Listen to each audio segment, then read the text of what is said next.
Well, welcome everybody. I'm so excited for this session. And for those of you who may not know me, my name is Ha Nguyen. I am an advisor to Sidebar, and I'm also Sidebar's chief evangelist. So I'm proud to say that I've gotten over 300 folks from my network. What Sidebar has done for me is that they obviously want me to succeed. Every single person, I can feel that they want. There you go. Okay. So just continuing. So I'm proud to say that I've gotten over 300 folks from my network who have joined Sidebar. And a year later, many of them have also gotten lots of folks from their network. I am so proud to introduce this panel. And with folks who might not be on mute, please go ahead and mute yourself. But I'm so proud to introduce our panelists for you. They're going to tell you all about why they joined Sidebar, what they were looking to learn, what they've gotten out of it, the ROI of the program. And so we're going to go ahead and start introducing our panelists. The first person that I'd like, actually, she'll introduce herself, but it's Naomi. So Naomi is a product leader in my network who I spoke about Sidebar with about a year ago. And she took the leap of faith and joined. And Naomi, tell us a little bit about yourself and what prompted you to join this amazing community? Absolutely. Hi, I'm so thrilled to be here, and I'm really amazed at the interest level. I shouldn't be, but I'm really amazed at the level of just outreach and participation at each one of these member spotlights. I've actually joined as like a self, watcher at one of these. But Naomi Mahoney, I'm based in San Francisco. I am a managing director at Morgan Stanley, head of digital onboarding. That just means I lead teams of product managers who are looking at a lot of the onboarding steps for both our E-Trade and Morgan Stanley clients. Before this, I've had a very long career in digital platforms, going back to actually 99, just to date myself. And before that, I was a process engineer. But I think with Sidebar, what I was really looking for, just to answer that directly, over the years, and I think a lot of us have gone through this, as you go through different leadership levels and your scope increases, your remit increases, always looking for that group of people I can learn from. And the higher you go, the smaller that group seems to be. And so I'm at the point in my career where I really wanted to work with other leaders and keep those insights fresh, make sure I had, and we hear this a lot, my personal board of directors, and it's actually so true. Where you can be at, like, as I am, at a company that has like 75,000 people globally, almost 1,000 people in the digital technology space. And yet there's only, I can count on one hand, the number of leaders I feel I can use as a sounding board and get really good advice from. With Sideboard, Matt and Chase, can you make sure that the folks who are speaking are muted? Yeah, I'm back. But anyways, just to say, I think being able to have a board of directors outside of your company, whether that company is 5 people or 50,000, has been priceless for me for this past year, which is why I'm re-upping. I'm going to make sure I still keep this board of directors heading into next year, because the challenges aren't going away. They're only getting harder. And what I realize is, for all the energy that I give into my role here, a lot of that energy, or back, that feedback is getting less and less with where I'm working, and I need to find these other outlets. Like Sidebar, it's actually been one of the most valuable outlets for me to get this kind of sounding board and energized back about the role I have. Amazing. Well, thank you so much for taking the leap of faith. You were one of the first 100 folks that we brought into Sidebar, and now our community is many, many times that. And I'm so excited they're going to be renewing. It's been a privilege getting to know you better, Naomi, and having you be part of this community. I am going to now introduce Jessica. So Jessica and I met a few months ago during San Diego dinner, a Sidebar San Diego dinner. And first of all, I loved your energy back at the dinner. And so I knew that when we were recruiting panelists that we had to have you on. So thanks, Ha. So yeah, tell us a little bit about yourself, and then also what prompted you to join Sidebar. Yeah, it's good to see you, and hello, everyone. My name is Jessica Zoraida. I am an entrepreneur, subject matter expert on financial statements, CFO topics, things of that nature. Also an investor in women and people of color-owned companies that are looking to scale. Similar to Naomi's experience, really craving that sounding board. And my entire career has been in a white male dominated space. I have a corporate banking background for about a dozen years prior to being my own person, an entrepreneur, and the accounting and tax space is very male dominated. I have been part of chambers, networking groups. I have yet to find the treasure that is Sidebar, right? Besides having this wonderful board of directors that acts as our sounding board, right? Provides that objectivity in a real way, and that I can be candid with my pains and frustrations, you know, being a CEO in such a way that it's not going to alienate my team or the people that work for me, right? I'm meeting in a room with what is no longer strangers. They have become friends. They're objective. They don't have judgments or biases about what I bring to the table or what I do. They're there solely to support me. The thing I found most appealing that differs in Sidebar compared to other peer or CEO groups for me is the diversity. I grew up in New York City. I live in San Diego. That's probably one of the biggest challenges for me now, having the variety of people, experiences. There's parents in the room. There's those of us that are looking to scale, right? Repeat entrepreneurs. It's such a welcoming environment to, in addition to the resource share. And one of my favorite things is never being the smart person in the room, right? We're surrounded, as long as we're able to show up vulnerably and real with our questions, we're surrounded by this amazing network that we're able to tap into now. But the fact that it's diverse and inclusive, I think for me personally, is putting me in a completely different trajectory, because I'm no longer, you know, for those of us that suffer from imposter syndrome, which is everyone, right? I no longer am hiding or ashamed of my, or what I think is my own problem in isolation. These are things that as long as we're vulnerable and throwing it out in the room, most of us kind of share a lot of frustrations, and now being able to leverage their skills and their experience and their years of pain, we can shortcut our own path to success quicker. Thank you so much, Jessica. I love that. And I love that you said that, you know, whatever we're feeling, whether it's imposter syndrome or anything else, that we're not alone. We all sort of share similar leadership challenges, and it's good to get that validation and also just the perspectives of really, really smart, brilliant people who we have built that trusted relationship with and can turn to every couple of weeks. So thank you for sharing. I'm going to now turn it over to Micah. Hi, Micah. First of all, a man after my own heart, a longtime product exec, now a coach and consultant and CEO of an amazing company. Tell us a little bit about yourself and what led you to Sidebar. Absolutely. It's great to see everyone, even your black boxes. My name is Micah. I live in Portland, Oregon. I'm, in addition to some of the things that Ha mentioned, I'm a husband, I'm a dad. My interest is in being interested. So that finds me tinkering in anything related to creativity or technology or anything that my brain latches onto. And I'm now the co-founder of a new communications and consulting firm called Unserious Group. So we're working with companies and teams to build joyful and creative organizations, which is new to me. That's not where I started. There's two big factors that really led me to Sidebar. One was that I'd been working in product. I'd been at Meta for 8 years. You could probably guess the next thing I'm about to say. Then suddenly I wasn't at Meta anymore.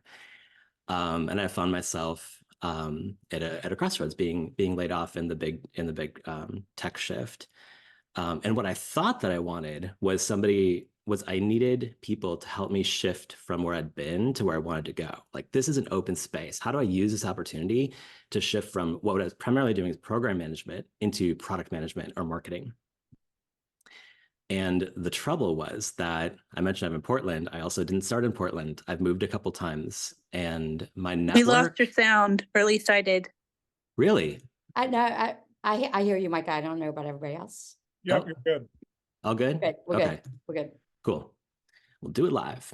And so what I found is that, you know, I used to pride myself on being, I would say when I lived in Minneapolis, like if I leave it, I could leave this job, and I bet I could get one by the time I got to my car. because I had a strong network, people that I worked with, I enjoyed working with, they enjoyed working with me. 8 years later, in a couple cities later, I didn't have it anymore. And I didn't have a sounding board of people that I could talk with about this transition, of people that could help me make that pivot. And also didn't even have people particularly in those positions to give informed feedback. So I found myself for the first time since I was 15 years old, without a job and without a network to catch me. So that brought up, sorting through all matters of personal identity, who am I apart from my work, things like that. We'll get to that. But I found what I was looking for in Sidebar, which is a supportive group of people that turned on the moment that we had our first meeting. I didn't have to rebuild it, and help me work through this big change in my life. Well, thank you so much for sharing, Micah. First of all, what I love about Sidebar is the collaborations that also can take place across groups.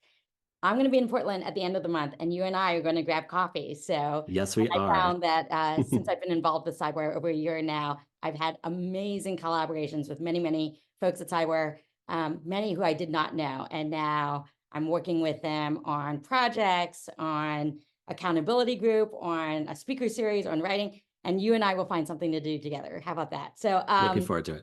So let me go ahead and spotlight our other panelists. I'm going to add Jessica back to the spotlight as well. Okay, and then the next question that I have for all of you is, tell me, or tell the group what the experience has been like at Sidebar. So what exactly happens in these sessions? Like, paint the picture, because every time I talk to new folks about Sidebar, they're like, well, what's the experience like? What's so different about Sidebar? Is it just group therapy, or or is it more structured? So, Jessica, why don't we start with you first?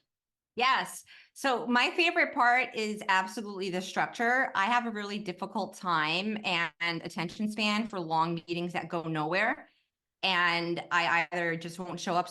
I make it a point to not go to some of my team meetings unless I'm absolutely needed, right? So it's really nice that there is the need, the organization, the facilitation around an outline is super helpful to me, because I'm able to really, think ahead of time about what my problems, where I need help. And the fact, to Micah's point, that everyone literally jumps in and they're all ready to get after it and offer feedback and let's tackle these solutions. For me, from the jump, it's been a series of one aha after another. I grew up in the Bronx, problem communicating. I'm a straight shooter. Here I am walking around thinking I'm super direct with everyone.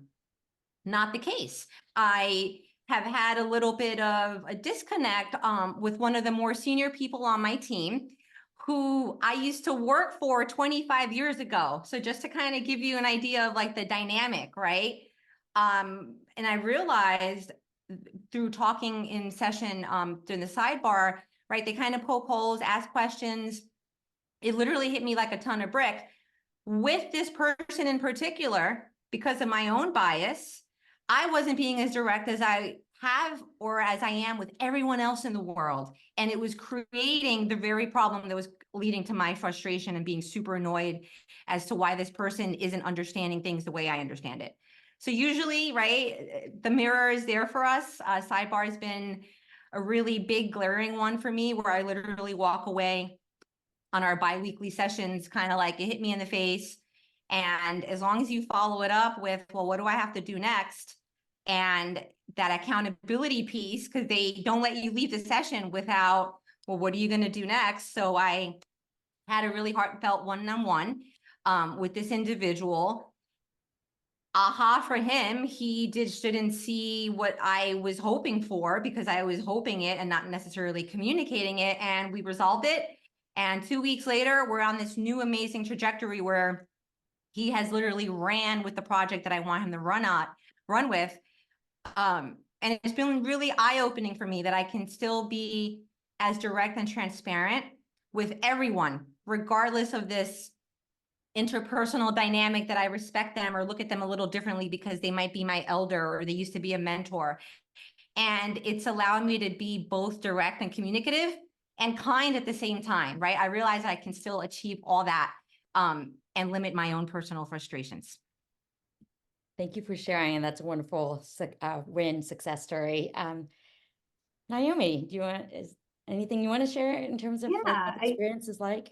Yeah, I think let me paint the picture of like the first couple of months, because I've been in this now for coming up to my 1-year anniversary. But in the first couple of months, you get paired up very thoughtfully with a group of, let's call it, I think we started at 10 and we're at 7 or 8 right now, but a group of other peers. And I have been in other kind of peer grouping, peer mentoring situations, and I was really struck by how the quality of the people I was grouped with. I think there's a lot of thought put into who can learn from each other, who has the right kind of life experiences, work experiences, or problems that they want to solve. That makes sense to coalesce them as a group. And then we have this amazing facilitator, Chase, who's here.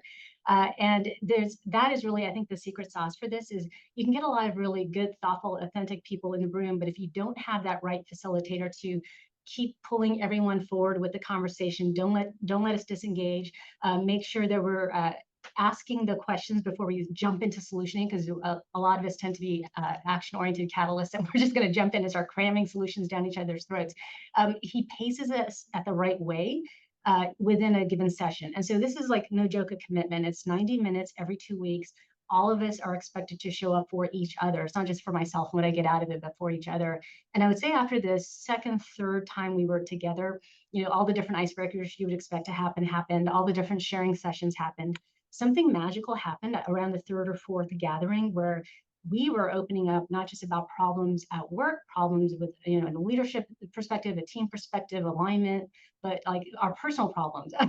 And not to scare people away that this is group therapy, but there is a certain amount of being a product leader or a CEO. Doesn't matter, again, if it's a 5-person or 50,000 person company, but there's a certain amount of that where we're kind of in our own way. A lot of the times when you start peeling away the layers of how do I deal with this difficult partner, difficult stakeholder, difficult client, it comes right back to us a lot. Jessica, what you were saying really resonated with me. It's like, here's the mirror. So what was magical for me and why I'm still in it a year later is that session after session, we are sharing more and more like the real issues and challenges. And I'm learning as much from the advice that other people are giving to each other, or how I find myself showing up to give advice to my colleagues here. And I just get so much out of it. It's a commitment. I get a lot out of it. It is really well scripted. Well, there's actually an amazing little software, timeline across. So, exactly every 5 to 20 minutes, what are we pivoting to next? What's the problem we're solving? What's the activity? And I just find that kind of structure super helpful. But again, the secret sauce is that facilitation, the thoughtfulness of getting the group together. And then the magic happens from there. Thank you. And 100% +1 to what you said. Chase is amazing.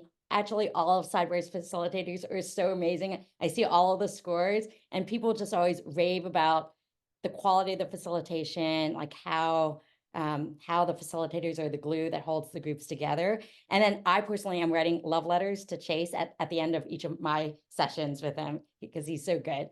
And we'll all get to see his magic during the problem solving session. And then Naomi, one of the things that strikes me too is that I know you've been part of my product communities, and there's something magical that happens when you start with your group offline or virtual, and then you get to meet up with them at these product conferences or at these Sidebar dinners, and then just build that trust and that rapport, and it becomes family, and then you go back to the sessions. And so we got to do more of these online, offline gatherings as well. So thank you for sharing, Naomi. Okay, Micah, what else do you have to add? So many things. To jump onto Naomi, thank you for bringing up the software, because like that's something that's easily to look over. Like you will wish you had the software at your company to run your meetings. It is a key differentiator. We know where we're at in the meeting. We know how it maps to the goals of the meeting. We can chat with it's amazing. And I wish it were everywhere. Also, to camp onto like what Jessica was saying about, I love your story about how you were getting that feedback on something that you kind of like didn't know that you were doing, or was like felt like misaligned with how you are. Like, I'm a longtime proponent that there is no inner us. And if there is, it doesn't matter because it's not real. It's in our head. The only thing that's real are actually what other people see. It's what we do. we are what we do. And who's better to see what we do? Other people, and definitely not us. And so having that trust to be able to get that kind of feedback from people who see you and aren't afraid to give you critical feedback in the spirit of supporting you is something that is almost impossible to get. People don't trust each other enough to support each other, I feel. And that's a key part of the experience that I've had at Sidebar. But I think that over the past 4 years, like there have been so many macro factors that have stripped away what it means to be human. Like, what does it mean to be human? We have autonomy, creativity, control, and then we had like pandemic, connection to each other. And then we had pandemic, unsupported work from home, like all these economic factors, and like so much volatility. And then AI is coming in, and it's like you don't have to be creative anymore. There's AI. So it's more important, I feel like, than ever to have those things in our lives. We have to get back to what it means to be human. That means connection. That means with each other. That means being pushed to be our best selves. How do we express ourselves when it's so important? So that we're all good. Okay, just a little audio thing. So that trust and vulnerability is kind of like the base of the pyramid, and then there's so many other parts of it, and that I don't have time for. But I will say the other component is the matching, which has kind of been brought up. If you are lucky enough to develop a personal board of directors on your own, which I feel like is nearly impossible, it takes a career to do, they're probably not meeting together with you, and they're certainly not doing it every 2 weeks. And if they do it every 2 weeks, they're probably in your own company. It's probably a company thing. And then there's limitations in what you might want to talk about with them. So it's really kind of a perfect match where the people that are selected to be in your group are not random by any means. They are like different people act different ways. Different people see different things, and different people will tell you different things along your development journey. So I'll stop there, but a few highlights. So much. Thank you so much. And I have a little bit of an inside peek in terms of what it takes to have these well-matched groups. Sidebar is taking into consideration lots of different factors. So years of experience, scope of your responsibilities, stage of where you are in your career and your life, who are the types of people that you want to be connected to and learn from. So there's a lot of different factors, and it really, I think it is their secret sauce. So thank you for sharing. Okay, final question before I turn it over to the audience for live Q&A. My final question is, let's talk about tangible benefits. I know a lot of the folks in the audience are thinking about like the investment that's required to join Sidebar, and is it worth it? So the ROI of the program. And so and I'll make this optional if you want to sort of share something very concrete or specific, that has shown that, wow, this investment was worth it. Did it help you land that promotion or get a new client or negotiate an offer or anything that you might want to sort of share that might be very concrete? Jessica, so I'm happy to jump in. Yeah. But besides the obvious, skills and new tools that I have under my belt as a leader, with regards to holding meetings, right? And really being pointed and making sure that we walk away with tangible results.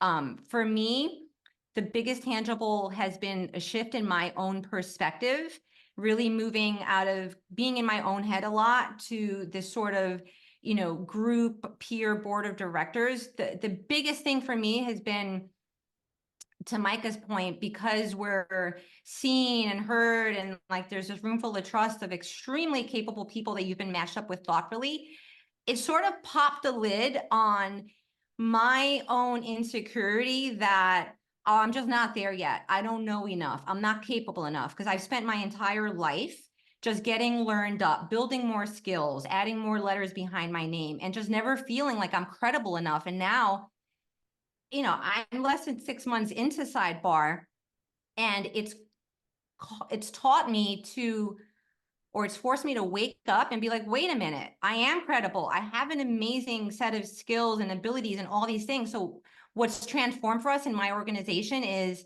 instead of just trying to find more customers, the old-fashioned way of scaling, I had this huge aha where we can lean into the skills and the services that we already have.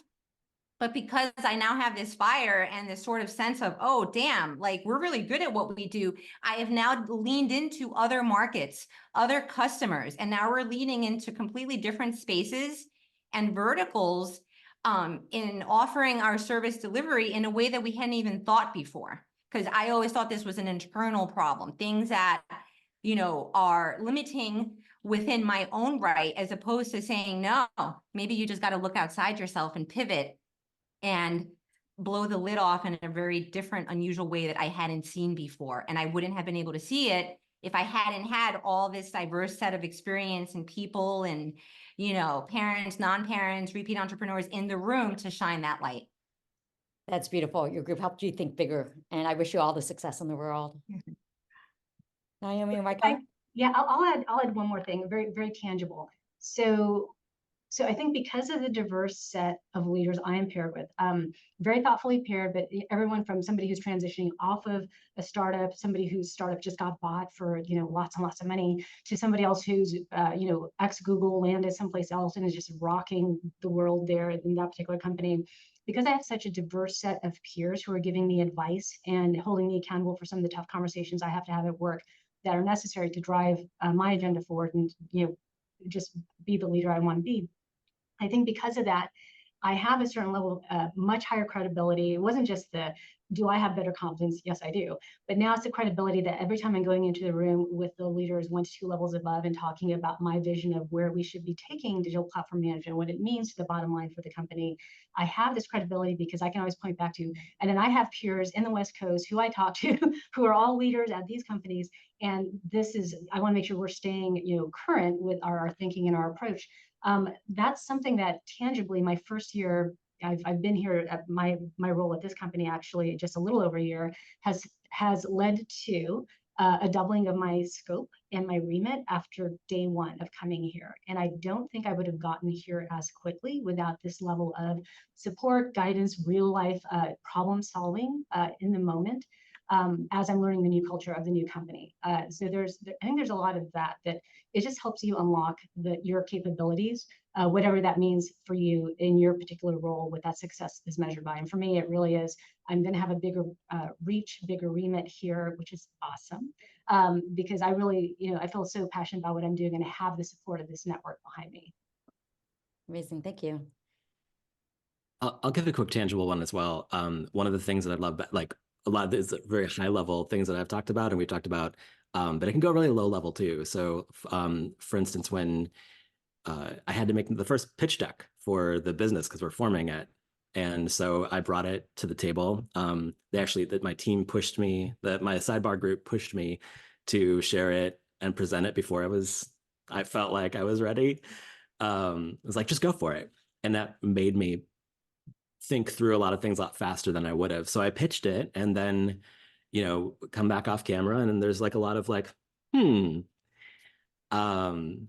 here's what really resonated. Here's where your business might not make sense. Here's where, and so I had a whole laundry list of feedback to take back, put back into my pitch deck, refine the point. And now when I use these talking points with clients, potential clients, I get the nodding heads. Is there any way that I could?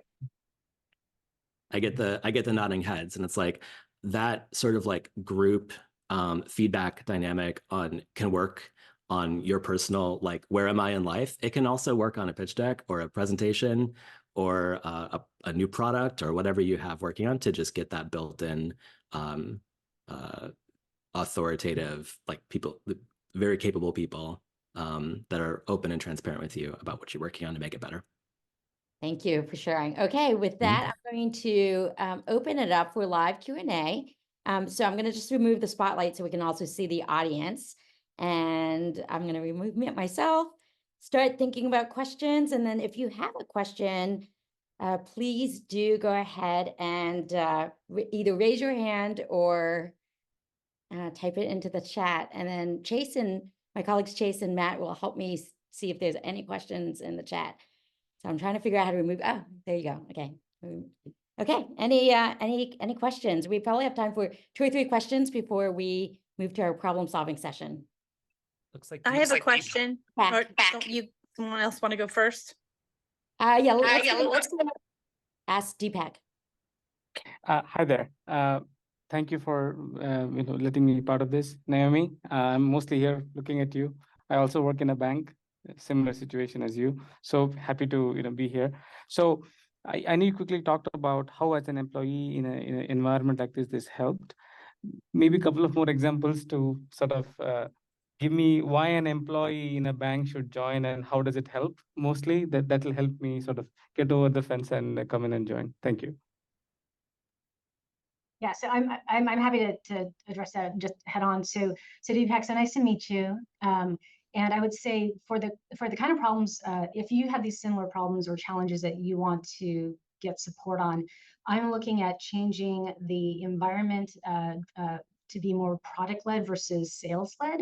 I'm looking at metrics or data-driven decision-making in a culture where that's not been the norm, and also looking at the product leadership and product skill set that we have here, comparing it to other product managers in other companies, whether it's financial services or not. What is the definition of great, and what does that look like, and how do I translate it here? It's almost like starting over with a little bit of a blueprint of holding high standards for ourselves. And so with that, I find it super, super helpful to have access to product leaders, people leaders at other companies, again, small or big, where we can talk about that, about what does that look like, that handbook of being a leader of product teams. And there's so much of it that's so common, regardless of the subject matter itself. I could be making toilet paper or investment decisions, and it's still digital product management looks similar across all these industries. So I think it's that having access to that, because sometimes it gets a little lonely here, being a product leader in a financial services firm. There's only a handful of us. It doesn't matter how many tens of thousands of people work here. There's only a handful of us. And then I find that, I get energized when I go to conferences like Mind the Product or Women in Product. And I wanted that. I wanted that set of smart people who think about product in a really creative and leading way to be my peers, because that's what I'm trying to enact here. So if you're in a position where you are one of a handful of people who think about product, platforms, client experience in a company that's really focused on, let's say, revenue, investments, stuff like that, then I think that's where you would get a lot out of a group like Sidebar. Thank you so much, Naomi. We're going to do rapid fire and get through a few questions before we move to the problem-solving session. Angela. Oh, okay. Oh, sorry, I didn't expect you to come back to me so fast. So my question is, because I really related to what Micah was saying about kind of ending a job and being left in sort of a floating in a pond out in the middle of nowhere, trying to figure out where to pivot to. So for Micah and anyone else that might have input, how did you choose your next sort of adventure when you had let's say 3 or 4 things that you were interested in front of you? Like what was the final factor that had you kind of make a decision on which route to take to focus on a path? I mean, my personal board of directors, my Sidebar group, I'll just say, was really supportive of whichever path I felt like I was going. But one piece of feedback I kept getting from them is like, you're not, what are you? Are you a product, or are you marketing, or are you whatever? Because if you want one of those jobs, then you're not talking about yourself in the right way. And that, like, I kept getting that feedback, and I'm like, but I don't want to specialize. And then it kind of started to click, like, well, then maybe I should do my own thing. So it was, that's kind of what led me to the path that I chose personally. Okay, we might have time for 1 or 2 more questions. Folks want to unmute and ask their question. And then at the very end after the problem solving session, the Sidebar membership team will stay on as well to answer any questions that are specifically for the Sidebar team. But any questions for the panelists? I think Gary might have a question. Yeah, I just wanted to know what industries were represented. Seems like there's a lot of technology and product functions represented here. I come from a kind of an energy and commodity background, and so I was just wondering if you could speak to the different industries that are part of the community? Chase or Asher, you want to take that one? Yeah, I'm happy to, and Asher can add if I've missed anything. But while we definitely have a lot of folks in product and in technology, the folks in our community really, span industries and functions across it really runs the gamut. And we're also a global member base as well. So while our panelists here are all based on the West Coast, we have everybody from Brisbane, Australia to Oslo and Dubai. So it's a really diverse group of people. In Micah's group, for example, we're called the Fjords, but we know ourselves as the Fjord Board. We see sales, marketing. We've got, people in product. Micah, who's now going and founding his own company. We have people that work for big Can I tech, steal one more? small startups, and everything in between. So there's a lot represented. And I always encourage potential members to actually go on LinkedIn and go to the Sidebar page and click people. And you can see all of our founding members that have it tagged to their profile. And that gives you a beautiful taste of the types of folks that are in the community. Yes, there are a lot of product leaders and folks that are in tech, but it really spans industries. Asher, I'm not sure if you have anything else to add there. Chase, why don't we go to a couple more questions? Sure. Ashley's going to stay on after the problem solving session to answer a bunch of more questions, but we'll go rapid fire. Natalie and Simon, rapid fire, and then we'll move to the next portion of the session. So Natalie. Yeah, thank you so much. I'd love to understand, as like a new founder and CEO, what is the one thing you wish you had known when you first started your company that would have significantly impacted your journey and the overall success? I can jump in on that. So yeah, I'm on my third business. And my first was a restaurant, which we all know is very cash heavy. My biggest lesson has been cash is king. So make sure you have more than adequate runway for whatever it is you're going to do. And the best time to go after that capital or money is when you don't need it. Thank you, Jessica. Okay, let's go to Simon. Last question, and then we'll shift to problem solving. Hey guys, thanks for sharing today. Just wanted to question you about the, comparison versus to this panel of board of directors to having an individual coach where you can get a lot more focused and deep work for yourself as opposed to, sharing the room with lots of people. Do any of our panelists have experience with both that they can share? I have experience with both. Okay. I'll say that learning and development is a social phenomenon. And the more that you have relationships with others who can, with multiple lenses to bounce back that feedback to you, the more growth you'll get. I think it's both and, I don't think it's either or. Yeah, and I think just to double down on that, part of what I'm getting out of this group session versus the individual coaching I've had in the past is being in the seat where I'm also being the coach to somebody else for problems very similar that crop up in my area has been such a growth area for me. And like Micah said, I loved having the individual coach when I had that person, but what I'm getting out of Sidebar is a little bit more broad, and I would say even more detailed. I don't feel like I'm giving up airspace because I'm sharing it with about 7 or 8 other people. I'm constantly getting something out of this conversation because so many of the problems being raised are the same ones that I faced yesterday or I will face tomorrow. And I'll add my one comment because I've also had both. So I would just say sort of deep operator experience, sort of being in the trenches, having experienced your challenges, you often get with a board of directors, whereas the coach may have been many years removed from being an operator or maybe not have ever had that role. So I remember when I was a VC, a venture capitalist, I had a coach and I was like, okay, the coach can help me with lots of things, but maybe not how to be the best VC in the field. So, okay, we are going to shift. First of all, before we shift to problem solving, I want to thank our panelists. Naomi, Jessica, Micah, it is a privilege to have you in this community. We are so thankful for you. You could see, well, I mean, I'm sure the audience is floored by the quality of who's in the community, just if you're sort of a representative sample. Thank you for sharing your wisdom and your insights with us and your time. I am so appreciative, and I will see you at the next Sidebar event. Thank you, Ha. Yeah. It's been a pleasure.